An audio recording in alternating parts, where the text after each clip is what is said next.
మొదటి వైపు కూడి వచ్చిన మీ అందరికీ ఏసుక్రీస్తు నామమున తెలియజేస్తున్నాను.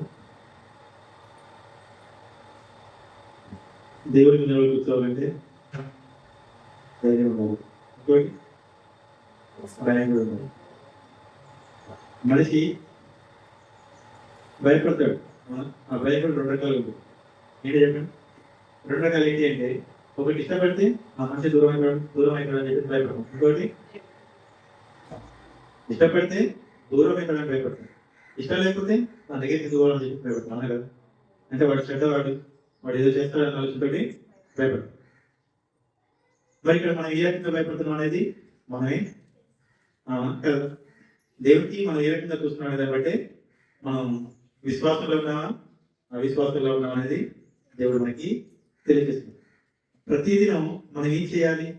క్రైస్తవులుగా నేను ఏం చేయాలి? ఈ లోకానుసారమైన జీవితం అయితే ఏం చేయాల్సిన అవసరం లేదు. కానీ క్రీస్తు యొక్క జీవితాన్ని కలిగి ఉన్నాం కాబట్టి మనం ఏం చేయాలి? క్రీస్తుని ప్రభావితం చేయాలి. అవును, మనం క్రీస్తుని ప్రభావితం చేయాలంటే మనం ఏం కలిగి ఉండాలి? వాక్యాన్ని మన హృదయంలో కలిగి ఉండాలి. అలాగే వాక్యం లేకుండా మనం క్రీస్తుని కలిగి ఉంటాం, క్రీస్తు స్వభావాన్ని మనలో ధరించుకుంటాం, క్రీస్తు ఆత్మానుసారం మన జీవించలేదు. అందుకని దేవుడు 300 సంవత్సరాల కాలం అపోస్తలులను తన చుట్టూ తిప్పుతున్నప్పుడు వారికి ఏం అలవాటు చేశాడు? క్రీస్తు యొక్క స్వభావాన్ని అలవాటు చేశాడు. ఈ లోక సంబంధమైన అలవాటు కాదు. మీరు దేని చూడాలి? దేని వైపు చూడాలి? దేని వైపు? దేవుని వైపే చూడాలి. ఈ లోక సంబంధమైన వాటి వైపు మీరు చూడకూడదు. ఒకసారి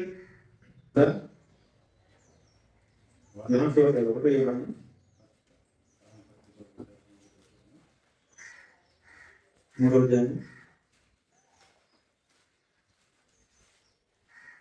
మనము దేవుని పిల్లలని పిలువబడినట్లు తండ్రి చాలు. ఏం చెప్తున్నాడు ఇక్కడ? మనము దేవుడి పిల్లలమైతే మనం ఎవరికి చూడాలి? తండ్రి చూడాలి.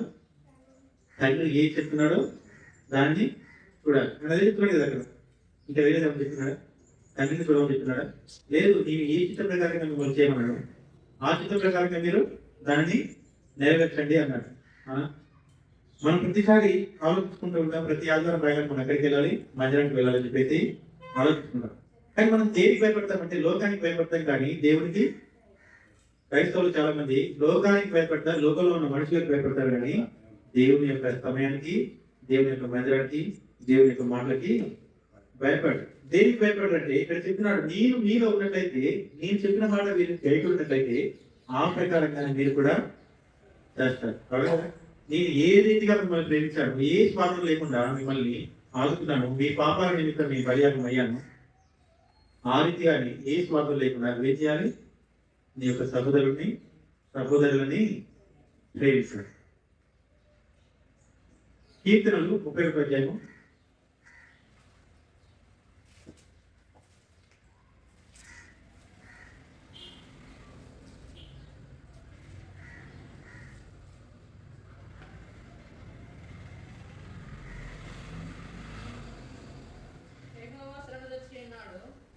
కీర్తనలు 31:19.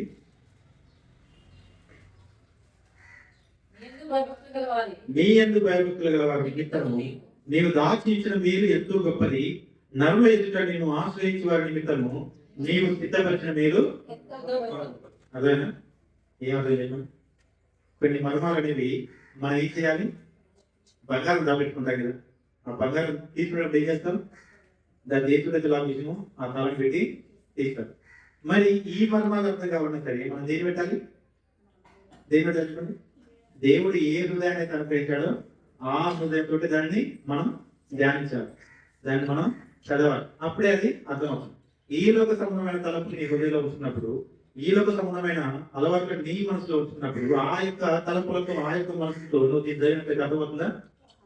నీకు దేవుడు చెప్పేది అర్థమవుతుందా? దేవుని యొక్క మాట్లాడేది అర్థమవుతుందా? కాదు. ఇక్కడ ఏం చెప్తున్నాడంటే, నీ యందు భయభక్తులు గల వారి నిమిత్తము నీవు దాచించిన మేలు. నీ యందు, ఎవరి యందు? దేవుని యందు భయభక్తులు. ఏముండాలి? భయము ప్లస్ రెండు ఉండాలి.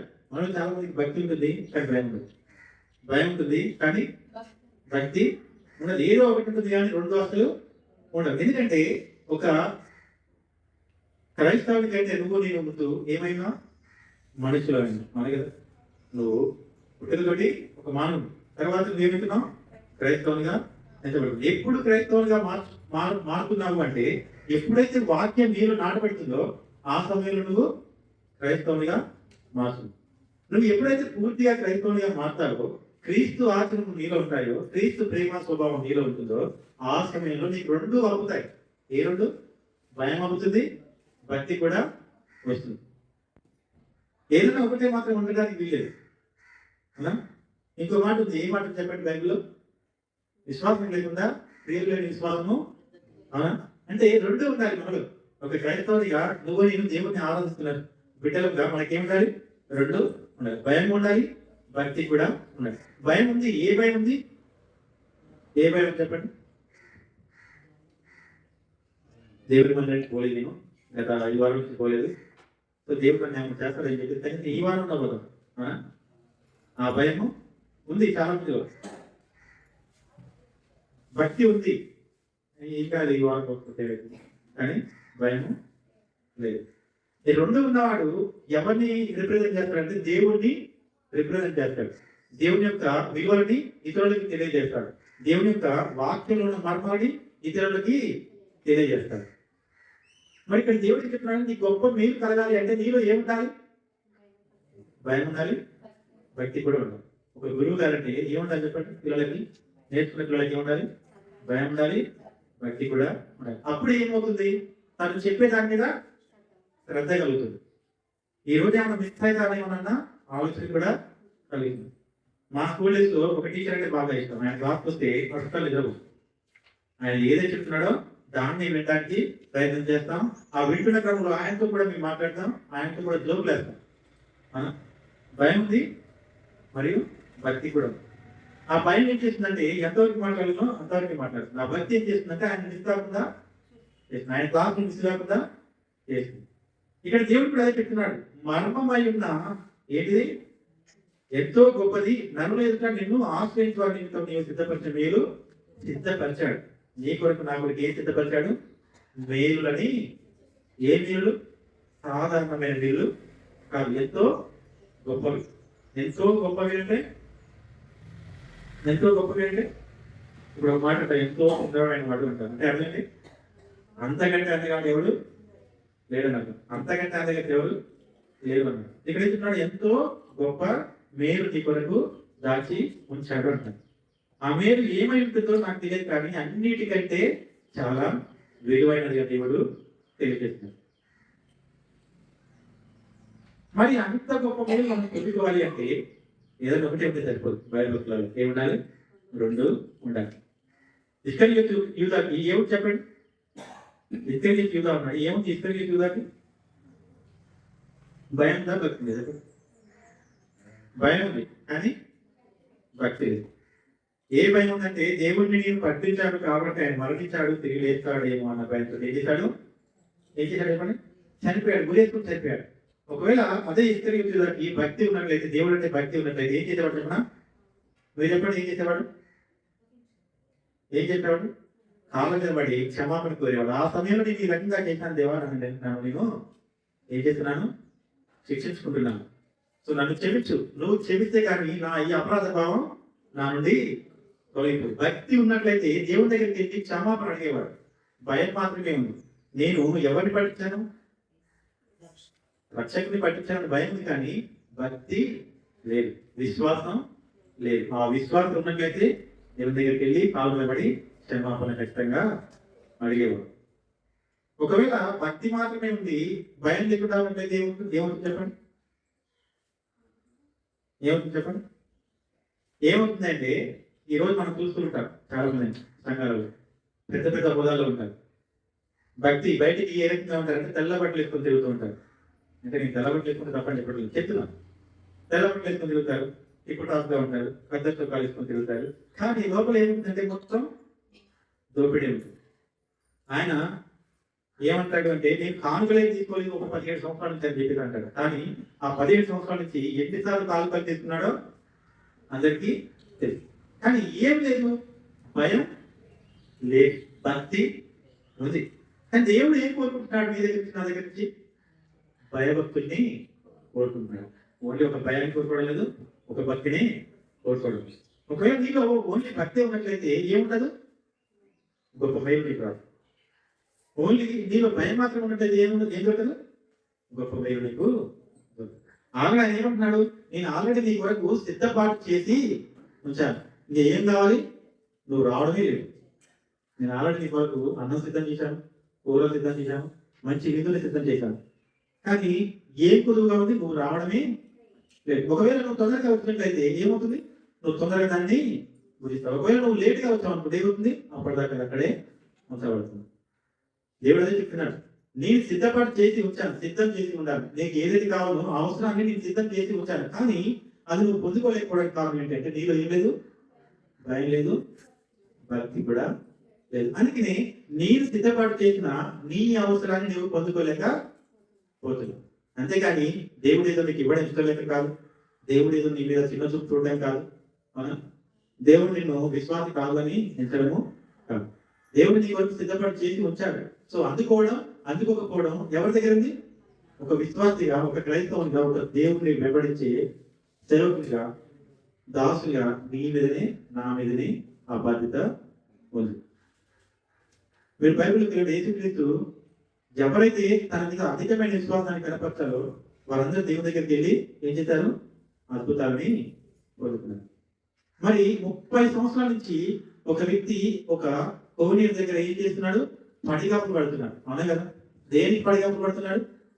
భయం ఉంది, భక్తి కూడా ఉంది. కానీ దాన్ని ఎవరు అనుకుని పోతున్నారు, చెప్పండి?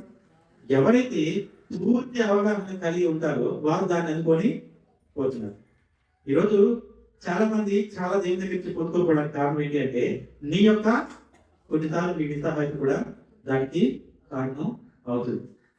కొన్నిసార్లు నీ ప్రవర్తన కూడా దానికి కారణం అవుతుంది. కొన్నిసార్లు నీ ఆలోచన కూడా దానికి కారణం అవుతుంది, అవునా కదా? దేవుడేమో నేను సిద్ధపాటు చేశాను, తీసుకోవడం నీదే లేదు. నువ్వు నా మీద నిద్రలేయాల్సిన అవసరము లేదు. ఎందుకంటే నువ్వు నిద్ర ఇచ్చినంత మాత్రాన నేనెవరిని, నేను నిద్ర రహితుడిని, అంటే నా మీద ఏ నింద లేదు. నువ్వు ఏ నింద ఇచ్చినా సరే అది ఏ రకంగా ఉంటుందంటే ఒక కవర్ మీద పెయింట్ చేసి ఏమవుతుంది చెప్పండి, అది కాలిపోతూనే ఉంటుంది. దేవుడు కూడా ఆ రకమైన వాడు. నువ్వు నిందించవచ్చు, నువ్వు దేవుడిని దూషించవచ్చు. దేవుడిని దూషించడం అంటే ప్రత్యేకించి నువ్వు దేవుడిని పేరు పెట్టి దూషించాల్సిన అవసరం లేదు. నీ పొరుగు వారిని నువ్వు దూషించావు అంటే అది ఏమవుతుంది, ఏదో చెప్పండి. నీ పొరుగు వారిని దూషిస్తే దేవుడిని దూషించడం ఎందుకు అవుతుంది? ఎందుకంటే దేవుడు నిన్ను నన్ను ఎవరు పోలిక చేస్తున్నాడు? మరి అన్యుడైనా సరే అతను ఎవరు? దేవుడు రూపమే. ఒక ముస్లిం అయినా సరే ఎవరు? అది దేవుడి రూపమే. ఒక హిందూ అయినా సరే అది ఎవరు? ఒక దేవుని రూపం. దేవుడు ఒక క్రైస్తవుని మాత్రమే సృష్టించాడు అని చెప్తుంది. నరుణ్ణి తన పోలిక చొప్పున సృష్టించాడు అని చెప్పేసి చెప్తున్నాడు. సో నీకు ఆ భయం ఉన్నట్లయితే నువ్వు ఎవరిని దూషించు. నీకు ఆ భక్తి ఉన్నట్లయితే ప్రతి ఒక్కరిని ప్రేమిస్తావు, అనే కదా? చాలా ఉదాహరణలు ఉంటాయి బైబిల్లో మీరు చూసినట్లయితే. చాలా. యోసేపుకి ఏముంది చెప్పండి? భయం ఉంది, భక్తి కూడా ఉంది. యోసేపుని ఒక రాణి కోరుకుంది. ఏమని? యోసేపు అందగాడు మరియు బలమైన శరీరం కలవాడు. ఏమైనా సరే సరే యోసేపుని కావాలనుకుంటారు. ఆ సమయంలో రాణి ఏమనుకుంది, ఈ రాజ్యానికి నేను అధికారం, రాజు తర్వాత అంతటి అధికారం ఎవరుకుంటుంది అంటే రాణికే ఉంది. నేను అడిగితే కాదంటాడా అన్న ఆలోచనతోటి యోసేపుని కావాలని కోరుకుంది. యోసేపు ఏమన్నాడు చెప్పండి? మాట చెప్పలేదు. అక్కడి నుంచి పారిపోయాడు. దేనికి పారిపోయాడు అంటే ఆయన దేవుడికి భయపడుతున్నాడు, దేవుని యందు భక్తి ఉంది కాబట్టి అక్కడి నుంచి పారిపోయాడు. ఒకవేళ ఆయనకి భయం మాత్రమే ఉన్నట్లయితే ఏం చేసేవాడు? ఏదో రకంగా తప్పుని చేసేవాడు. ఒకవేళ ఆయనకి భయం మాత్రమే లేకుండా భక్తి మాత్రమే ఉందనుకోండి ఏం చేస్తాడు? ఏదో రకంగా తప్పుని చేస్తాడు. అంటే తనకు అనుకూలంగా మార్చుకుంటాడు. ఏ సమయాన్నైనా సరే, అది దేవుడికి విరుద్ధమైన సమయాన్ని సరే ఏం చేస్తాడు? తనకు అనుకూలంగా మార్చుకుంటాడు. తనకు అనుకూలంగా మార్చుకొని తన ఇష్టానుసారంగా జీవిస్తాడు. తన ఇష్టానుసారంగా జీవించి దాన్ని దేవుడు ఎవరికి ఇస్తాడు? దేవుడు చేయమన్నాడు కాబట్టి నేను చేశాను అని చెప్పేసి చెప్తాడు. కానీ దేవుడు ఏమో అది కోరుకోవడం లేదు. ఏది కోరుకుంటున్నాడు? ఏమంటారు అంటే చాలా మంది, మా తత్వం ఆ రకమైనది కాబట్టి నేను ఈ రకంగా నీకు ఉండకుండా ఉండలేదు. నువ్వు పొదుగులుగా నువ్వు ఒక 6 గంటలు 7 గంటలు పనిచేస్తే అందులో గట్టిగా పనిచేసింది నీకు ఎంతసేపు చేస్తారు? ఇప్పుడు 40 నిమిషాలు చేస్తారా? గట్టిగా పనిచేసిన 40 నిమిషాలు కూడా చేయరు.